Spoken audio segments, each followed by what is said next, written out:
Iraj star TV पर खुश आमदीद। लंदन हारिस रसूल जो मैनचेस्टर रेडफोर्ड मोटरवे पर 120 मील फी घंटा की रफ्तार से गाड़ी चला रहे थे, पुलिस की 5 कारों और एक हेलीकॉप्टर ने पीछा किया और जेल में डाल दिया। गैर बीमा ड्राइवर का पीछा पुलिस की 5 कारों और एक हेलीकॉप्टर ने किया। उसे 21 माह कैद की सजा सुनाई गई।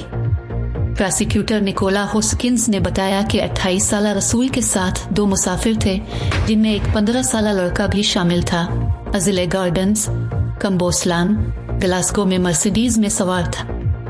हारिस रसूल ने खतरनाक ड्राइविंग, पुलिस कारों को मुजरमाना तौर पर नुकसान पहुंचाने और आर्जी लाइसेंस पर इंश्योरेंस के बगैर गाड़ी चलाने का एतराफ किया। नाजरीन, अब भी अपनी राय का इजहार इस खबर के हवाले से कमेंट बॉक्स में जरूर कीजिएगा और अपडेट्स के लिए हमारे चैनल ईरज स्टार टीवी को सब्सक्राइब कीजिएगा।